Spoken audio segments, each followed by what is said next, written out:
سوچو ایک ملک جو ابھی ابھی پیدا ہوا تھا، لوگوں کے چہرے پر خوشی بھی تھی اور غم بھی تھا۔ 14 اگست 1947 یہ ریڈیو پاکستان لاہور ہے۔ آپ کو پاکستان مبارک۔ خوشی اس بات کی تھی کہ ان کو آزادی ملی، آزاد ہیں، آزاد رہیں آپ لوگ اس ملک پاکستان میں۔ غم اس بات کا تھا کہ غربت، بے روزگاری اور افراتفری نے ملک کو اپنی لپیٹ میں لے رکھا تھا۔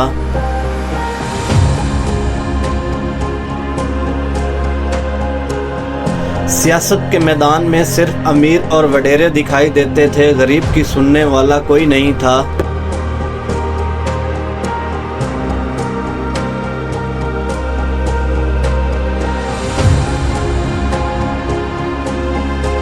وقت میں لاڑکانہ کے ایک زمیندار خاندان سے ایک لڑکا سامنے آیا، ذوالفقار علی بھٹو۔ تو یہ جو نااہل تھے، یہ لوگ جو بیچنے والے لوگ، سیاستدان جنہوں نے اپنے ضمیر کو بیچا، اپنی آزادی کو بیچا، انہوں نے سمجھا کہ میں بھی بیچ کر آؤں گا، لیکن ان میں اور مجھ میں فرق تھا، میں عوام کا نمائندہ تھا۔ بھٹو کا جنم 5 جنوری 1928 کو لاڑکانہ میں ہوا۔ ذوالفقار علی بھٹو ایک شخص جس کے انداز میں شوقی تھی، جذبات تھے اور خواب بڑے بڑے تھے۔ وہ کہتا تھا کہ میں پاکستان کو ایک ایسا ملک بناؤں گا جہاں ہر شخص کے پاس روٹی بھی ہوگی، کپڑا بھی ہوگا اور مکان بھی ہوگا۔ بھٹو تعلیم کے لیے امریکہ اور پھر آکسفورڈ گیا۔ وہاں اس نے صرف قانون ہی نہیں سیکھا بلکہ سیاست کا ہنر بھی سیکھا۔ جب واپس آیا تو اس کے انداز میں ایک کانفیڈنس تھا جو اسے دوسروں سے مختلف بناتا تھا۔ جنرل ایوب خان کے دور میں جب اسے فارن منسٹر بنایا گیا تو دنیا نے اسے نوٹس کیا۔ ایک جوان منسٹر جو امریکہ اور چائنا دونوں سے برابری کی بات کرتا ہے، اور اس وقت کے سب سے مشہور جملے نے پاکستان کی سوچ ہی بدل دی کہ ہم گھاس کھا لیں گے لیکن ایٹمی طاقت ضرور حاصل کریں گے۔ یہ صرف لفظ نہیں تھے بلکہ ایک قسم تھی جو بھٹو نے ملک کے لیے کھائی۔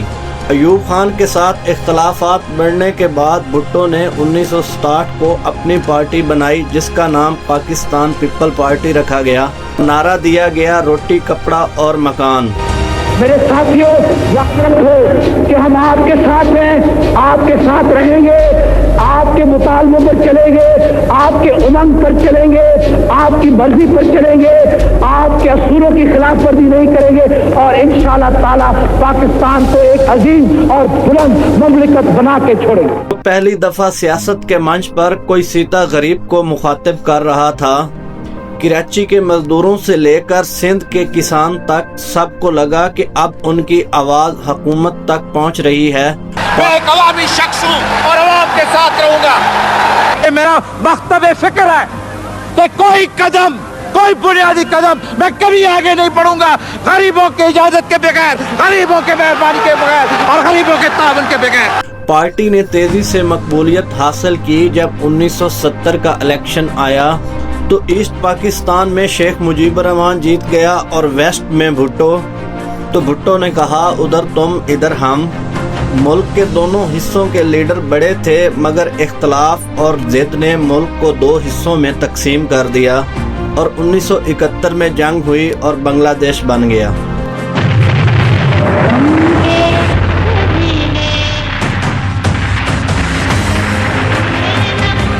ذوالفقار علی بھٹو نے 1965 کی جنگ میں سفارتی محاذ پر دشمن کا ڈٹ کر مقابلہ کیا۔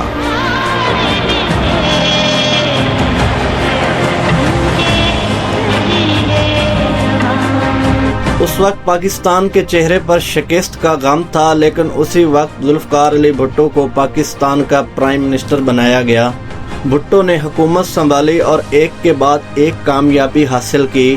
1973 کا کانسٹیٹیوشن، جسے آج بھی پاکستان کا سب سے مضبوط دستور مانا جاتا ہے، کراچی سٹیل مل اور انڈسٹریز کی بنیاد رکھی تاکہ ملک اپنے پیروں پر کھڑا ہو سکے۔ مزدور اور کسان کے لیے ریفارمز بنائے، اور سب سے بڑا کام 1974 کا اسلامک سمٹ کانفرنس، جہاں مسلم دنیا کے تمام لیڈر پاکستان آئے۔ اس دن لاہور کی گلیوں میں عوام نے یہ محسوس کیا کہ پاکستان واقعہ ہی دنیا کا مرکز بن رہا ہے۔